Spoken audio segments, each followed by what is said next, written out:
मी स्वतः जलपूजन करण्यासाठी गेलो, मी अभिवादन शिवाजी महाराजांना केलं, पण माझी इच्छा आहे ना, एक 13 कोटी महाराष्ट्रातल्या जनतेला समजायला पाहिजे नेमकं शिवाजी महाराजांच्या अरबी समुद्रात तिथं स्मारक झालं आहे काय नाही, आणि झालं असेल तर जाऊन आम्ही जाऊन सगळे शिवभक्तांना अभिवादन करू.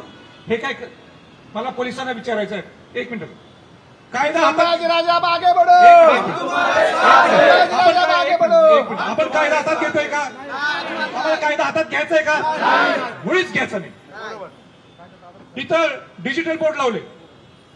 नाही नाही मुंडेजी, मी हे राजकीय भाषण नाहीये, नाही बोलू नका.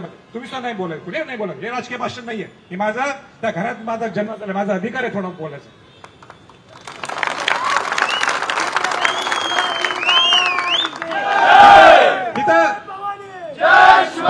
इथं डिजिटल बोर्ड लावले, सगळे फेकून काढले, फाडून काढले. बाकी सगळ्या पक्षांचे डिजिटल बोर्ड चालतात. त्या जो व्यावसायिक आहे त्याला धमकी, त्या बांद्राला ते कुठलं पोलीस स्टेशन खेरेवाडीमध्ये तो गुरोपी आहे, तो त्या व्यावसायिक जो त्याला पकडून, त्याचा काय संबंध आहे बिचारा, त्याला कॉन्ट्रॅक्ट मिळालंय, त्याला पकडून मारलं. त्याला म्हणतात अरे भाजपचं सरकार आहे, तू कसं लावतोस. इथं बोटवाले, ह्याचं माझ्याकडे रेकॉर्ड आहे, तुम्ही म्हटलं आता रेकॉर्डिंग मुंडेला ऐकू शकतो, मुंडेजी तुम्हाला ऐकून देऊ शकतो. तर ते इथं बोटवाल्यांचा त्याला फोन, इथला जो कोण अध्यक्ष, अरे तू बुकिंग कसं केलंस, तू बुकिंग कसं केलंस, तुला माहिती आहे काय कोणाचं सरकार आहे. तू जर स्वराज्याच्या इथं कार्यकर्ते आत आले बोटीत तर तुझ्या परवाना रद्द. ही कसली हुकुमशाही आहे, ही कसली दडपशाही आहे, बोलायचं नाही मध्ये. मग हे टोचणार नाही मला, माझा अधिकार नाही की सगळ्यांनी घेऊन जाऊन नुसतं बघून यायचंय, आपल्याला फेर फटका मारायचा, अभिवादन करून यायचंय. ह्याच्यात कुठं गुंडशाही आहे, ह्याच्यात कुठं कायदा हातात घ्यायचंय.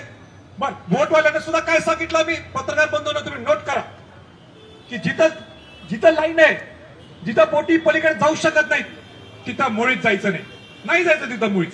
कारण का कायदा आम्हाला हातात घ्यायचा नाही. आम्ही दुर्बीननी बघू, दुर्बीन मध्ये बघून आम्ही त्यांचा शिवाजी महाराजांना अभिवादन करू. आता ह्याच चुकीचे 5,000 तिकीट काढले, आम्ही 5,000 तिकीट काढले. बोटवाल्यांनी सांगितलं 5,000 लोक येणार नाहीत, तिथं 2,000-2,500 लोकच आम्ही आत घेऊ सुरक्षेच्या दृष्टिकोनातून. हे सुद्धा चुकीचं आहे का? आता पोलिसांचं म्हणणं आहे काय, म्हणणं ते मी ऐकून घेतो, पण जे काही म्हणणं होईल, पण तुम्हाला सुद्धा माझ्या सूचना आहे. आपल्याला शेवटी इतर लोकांना सुद्धा कुठे त्रास होऊ नये. आपण शिवाजी महाराजांचे शिवभक्त आहोत. आम्हाला एकच दाखवायचंय, 13 कोटीतल्या महाराष्ट्राला लोकांना दाखवून द्यायचंय की नेमकं स्मारक कुठं आहे. त्या स्मारकाचं अभिवादन करण्यासाठी तर आम्हाला जायला परवानगी पाहिजे. तिथं सुद्धा आम्ही काही गुन्हेगार आहोत का? काय याच्यात मी काही गुन्हेगार केली हो, काय गुंडगिरी केली आहे, काय कायदा हातात घ्यायला लागलोय? हा माझा प्रश्न आहे सगळ्या सरकारच्या मंडळीला. हा माझा प्रश्न आहे ह्या पत्रकारांना. काय चुकीचं आहे त्यांनी सांगावं. हो, मी कायदा मोडायला लागलोय, हितनं परत जातो, मी हितनं परत जातो, शिवाजी महाराजांना अभिवादन करते. मग त्यांनी सांगावं, सरकारने सांगावं की नाही संभाजी छत्रपती तुमची भूमिका चुकीची आहे, तुम्ही लोकांना भडकवायला लागलेले, तुम्ही राजकारण करायला लागले.